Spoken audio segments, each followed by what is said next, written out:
Hey everyone, welcome to the Geopolitics Over Coffee podcast. Today is April 6, 2025. In our last episode, we discussed the nature of transnational alliances involving both state and non-state actors in shaping the armed conflict in the Democratic Republic of Congo and its geopolitical implications. Do listen to that episode if you haven't already. Today, we will look to Asia and focus on Myanmar. We will talk about the terrible earthquake that devastated the country on March 28th and discuss its impact on the ongoing conflict, which is the longest running active conflict in the world. Many countries have pledged their support and provided humanitarian aid and engaged in much needed disaster relief efforts. We will zoom in on this, paying a particular focus on the unfolding dynamics surrounding the geopolitics of international aid going into Myanmar and what it means in the ongoing armed conflict and regional dynamics. So, with our coffees ready, let's get started, Ish. Over to you. Thanks, Eli. So last week, when the earthquake hit Myanmar, it was actually the worst earthquake the country had seen in a century. A 7.7 Richter scale earthquake, made worse by the fact that it was a shallow earthquake.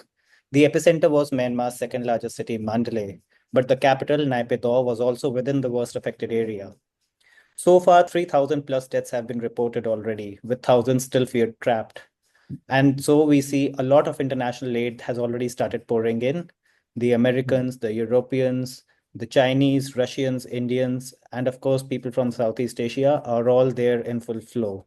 As you look at the flow of the aid, the amounts that have been delivered, the manner in which the aid has been provided, who is providing, to whom is it being provided, whether the aid is even reaching people on ground or not, there are multiple questions that come out from a geopolitical lens that we are zooming in today.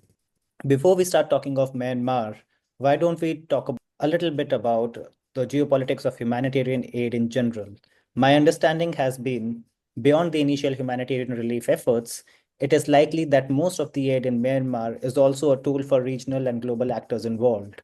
So tell us how humanitarian aid really gets weaponized. Yeah, that's a very interesting take, especially when you take natural disaster situations amidst an ongoing armed conflict, the situation gets pretty complicated. And while humanitarian aid and disaster relief is very much important, it could also be securitized, weaponized, and can be used as a foreign policy objective by several actors. The complicated regional dynamics and who provides the aid, through what channels they're being channeled in, and how it is distributed in an armed conflict gets very much blurry.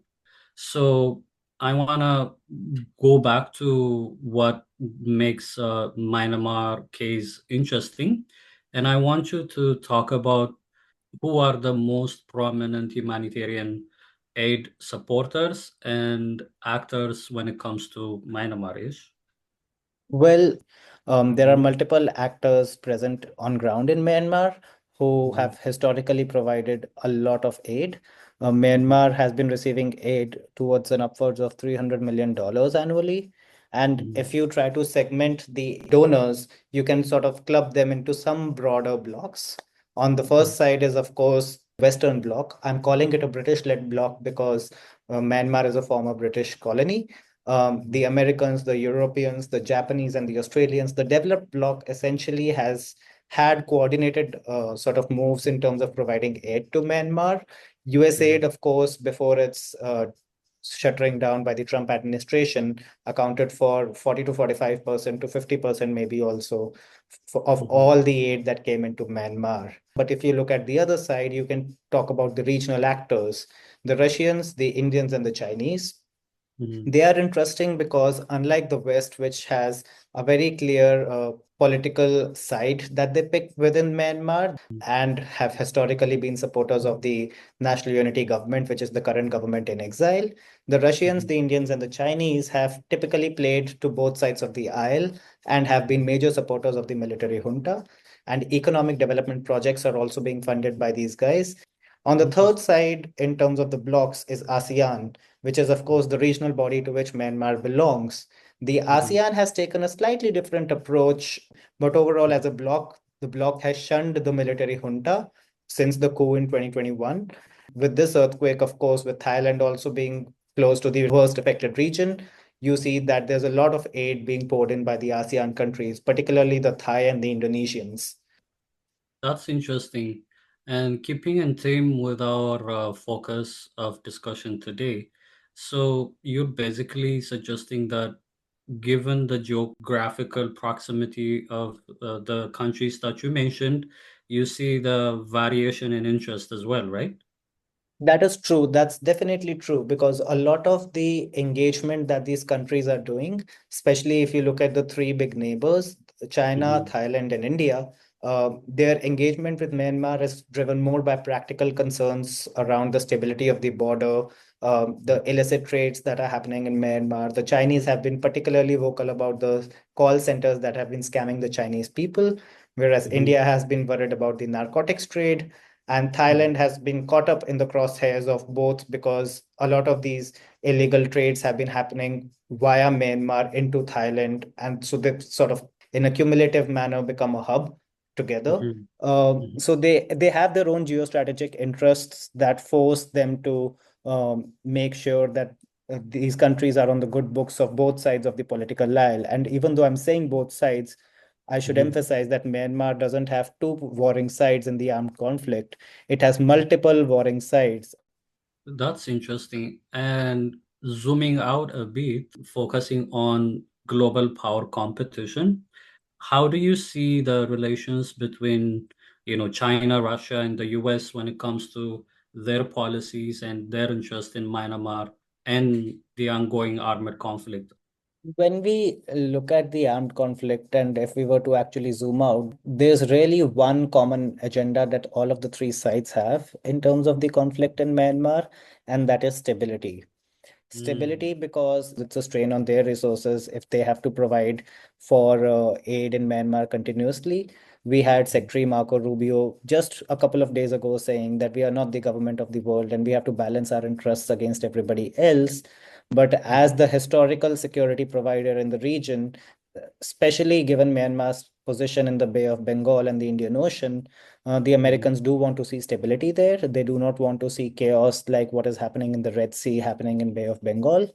The Mhm. Chinese and the Russians also want to see stability. The Chinese, because of their economic interests and their inclination towards making sure the developmental projects with respect to the Chokfu port, which provides them an access to the Bay of Bengal, are not impeded. And the Russians, because the military junta stability ensures ongoing arms sales, the military junta has sided with the Russians in most of the United Nations resolutions on the war in Ukraine.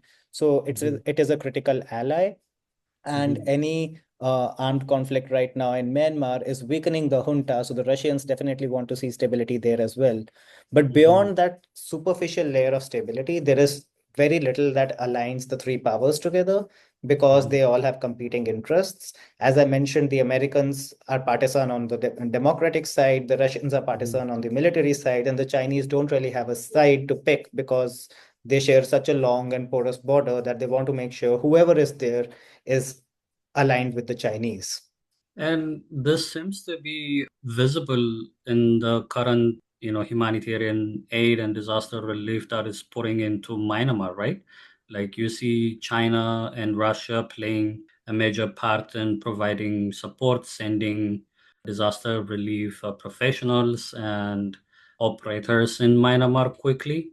And you see the leader of Myanmar going into visiting India, Russia, and China most recently. So, what do we see then in terms of aid and what these countries have offered so far and what their implications are in the armed conflict? The earthquake in Myanmar has presented a very fresh dynamic to the armed conflict because Mhm. general humanitarian aid is typically passed by the Congress or the Parliament or the Senate of the respective countries to say that Mhm. this is the official budget allocation towards developmental and humanitarian aid in Myanmar annually.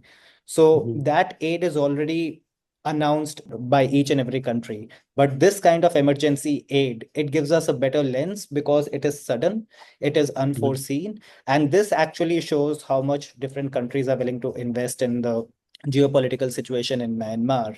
Now, if you Mhm. look at the amount of aid as well as the kind of narratives that are being spread across the social media or news websites, either in the Mhm. developed world or the developing world or in Myanmar itself, you see who has how much influence on ground. The Russians Mhm. and the Chinese and the Indians and even the Indonesians are there on ground in all of the country providing aid, including in the remote parts of the country. I know that the Indians and the Indonesians were recently in a lot of social media videos present in northern Myanmar, in the Rakhine state and other areas. Whereas the Americans and the British and the Germans, for example, have really struggled to reach those parts of the country. And you can see that in the narratives in the state-run media. The BBC of UK and DW of Germany both had official editorials that were released criticizing the military junta and alleging that the military junta was preventing the aid workers from doing their job. So Mhm. when you look at the influence and the narratives that are being talked about in these countries' respective medias, you see who has more influence on ground or with the Mhm. different warring sides in the armed conflict in Myanmar.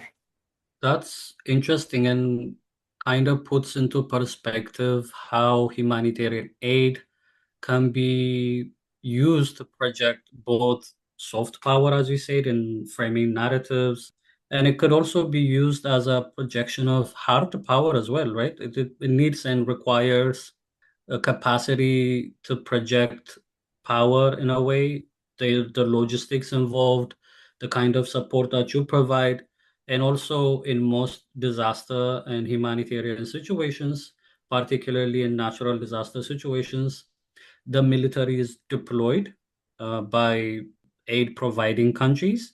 So, can we say that humanitarian aid and disaster relief support could be used as both hard power and soft power projection? And do you see the dynamic shifting from, you mentioned that Marco Rubio suggesting that we're not, the government of the world, and they're pulling out a lot of funding from their humanitarian and development aid work previously, which was done by USAID.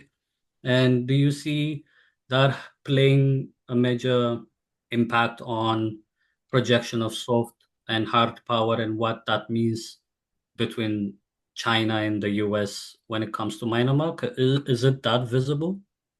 It is certainly really visible, but I think Myanmar is an interesting country because it's no longer China and the US that's the dynamic. It's a Mhm. tripolar dynamic, not a bipolar dynamic, because Indians have India. also been Oh. really, really influential in Myanmar, especially because more than the Chinese, it's the Indian government that has been providing stability to the military junta. I will say Mm. stability and not military aid. To your Oh. point on hard power versus soft power, what's happening in Myanmar is clearly an evidence of hard power and not soft power, because soft power is typically restrained to factors like goodwill, positivity Mhm. amongst the population. As soon Mhm. as this aid starts changing the nature of polity or the nature Mhm. of conflict or the nature of influence a particular country has in tangible form in Mhm. the affected country, it is hard power. A good Mhm. parallel here would be Sri Lanka, because when the Mhm. Sri Lankan economic crisis happened, the countries that provided the most amount of aid were China and India. And even there, the Chinese refused to roll over the aid. The IMF continued to drag its heels with respect to the aid package, whereas India ended up being the biggest provider of aid in absolute terms during the Sri Lankan economic crisis.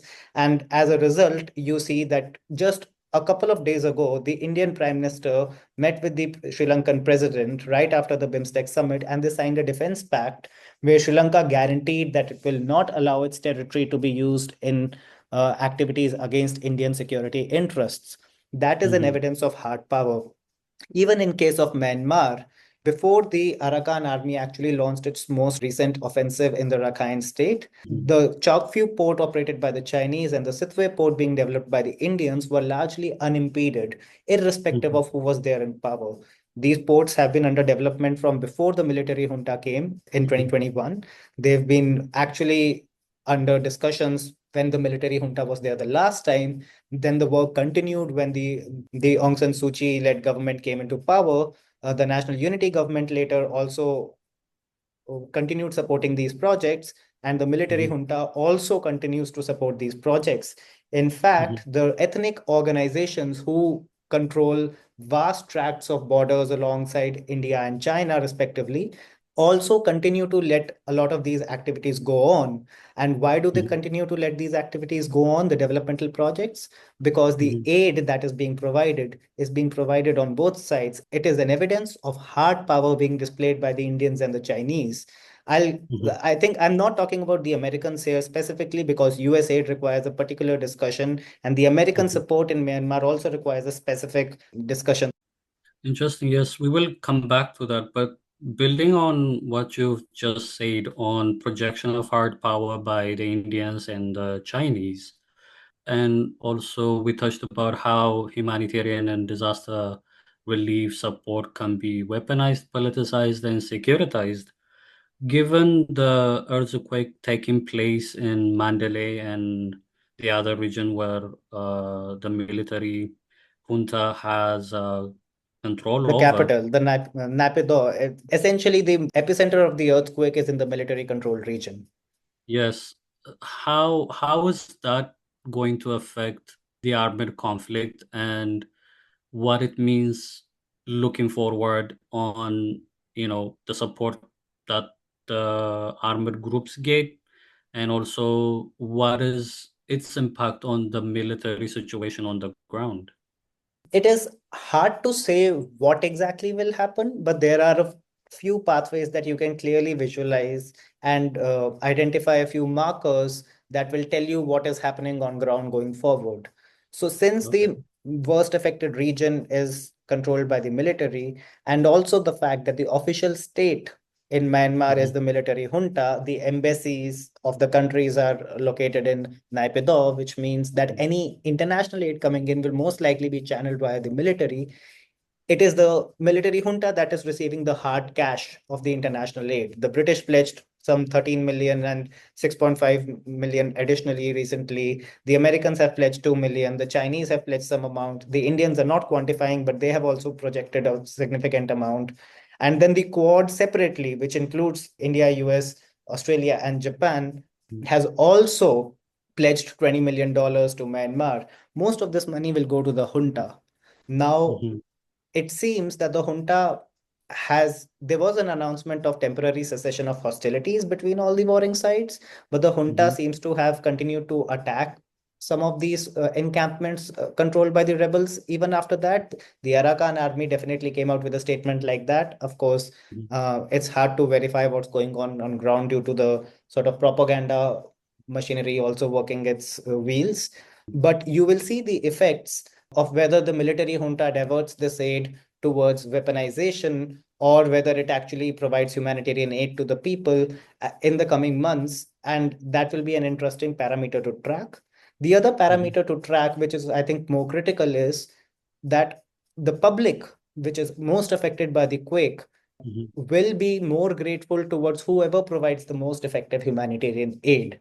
So, Mhm. if the money is going to the junta, and they Mhm. actually do end up providing significant aid on ground and sending their soldiers on ground, they stay true to the cessation of hostilities, and they end up spreading their sort of resources around to provide aid. The elections that they have announced for December will Mhm. see greater support potentially for the military junta supported parties. Mhm. Whereas, in case that should not happen, then in that Okay. case, you will see that the military junta will lose significant influence in the run up to the elections. And you might even see the elections getting delayed as a result of the junta losing, Tatmadaw losing confidence that they might be able to hold on to power after the elections. That's interesting. You mentioned about there is an ongoing cessation of hostilities, but the military is conducting military airstrikes. So, building on the support being provided by India or China or the US and the West, So who do you think has a much better leverage in the signing of a cessation of hostilities or a permanent ceasefire in Myanmar, given not in the context of the humanitarian aid being provided, but like who has the leverage to bring about a peaceful resolution to the conflict in Myanmar if there is. Well, the junta has typically also shown that it is immune to a lot of pressure tactics. ASEAN has been trying to pressurize the junta for a very long time, and the junta has not relented even a bit. Mhm, That is despite ASEAN passing multiple resolutions calling for restoration of democracy. The mhm, Americans and the Europeans also have been very vocal supporters of the national unity government in exile, and have called for the military junta to step aside and let democratic elections take place. mhm, But if I were to sort of connect some of the dots that have been going on recently, the junta chief, General Min, recently went to the BIMSTEC summit in Bangkok, where mhm, he met with multiple leaders from neighboring countries, including from India, from Bangladesh, and from Thailand. The Indian Prime Minister, particularly in his interaction with Myanmar, with the military chief, actually called for cessation of hostilities and mhm, expressed hope that there will be peaceful democratic elections.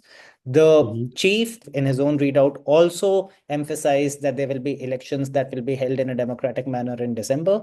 It doesn't mhm, matter whether those elections are held or not. What matters is that the statement comes right after his meeting with the Indian Prime Minister, and that mhm, indicates that the Indians have some influence on ground. The Chinese definitely have a lot of influence on ground. The BIMSTEC summit doesn't feature the Chinese, so it's natural that you did not see that kind of uptick happening in case of China. But mhm, the amount of aid they provide to Myanmar, both in economic terms and in humanitarian terms, but also in military terms, is mhm, unprecedented. Given all the other neighbors, China can obviously provide more aid than any other country because of its economic size. So they mhm, definitely have a lot of influence as well. The Americans and the Europeans, I don't see them really having significant influence, also because they not only lack leverage with the junta, they also mhm, lack leverage with the ethnic organizations, the ethnic armed groups like the Arakan army that have mhm, actually spearheaded the offensive against the junta. It is not the Popular Front led by the government in exile, which is actually gaining the initiative in the armed conflict right now. It's the ethnic organizations, and only the Indians and the Chinese seem to be having real leverage there. I'm not sure about the Russians when it comes to that leverage, because the Russians have typically been junta supporters in a more visible manner that the Indians and Chinese have. Interesting. Myanmar is too complicated and so many layered situations happening, and now being exacerbated by the natural disaster that devastated the country.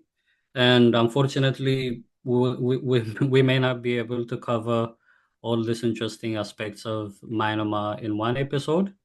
But I want to sum up here and say, well, we talked about geology, geography, and global politics with Myanmar as the epicenter, if you will. So it would be Yeah. we will, we will come back to Myanmar in future episodes. So if you have any last thoughts, we can wrap up here. Yeah, well, I do have a last thought in terms of just a brief side note on the US aid question that we had Mhm, skipped earlier. The US aid's dismantling has caused significant harm to American interests in Myanmar. It seems mhm, because they have lost a lot of leverage. As I mentioned earlier, US aid provided about 40 to 50% of Myanmar's total humanitarian aid. And you also see that in the fact that Quad has collectively pledged $20 million to the aid in Myanmar, but the Americans have only provided $2 million in isolation. So they are very, very comfortably sitting back and letting their regional allies, the Australians, the Japanese, and the Indians, taking the lead on providing aid. It's like a code sharing agreement on human security in addition to military security. mhm, And that shows that the US has probably willingly or maybe unwillingly reduced the amount of influence it holds in Myanmar. So that was a side note I wanted to flag before we wind up. And to your point, indeed, as unfortunate as the coincidence is, with Myanmar as the epicenter, this was all about geology, geography, and global politics. Yeah. Okay. Let's wind up here. Thank you for that. And let's thank our listeners and stay tuned on our next episode.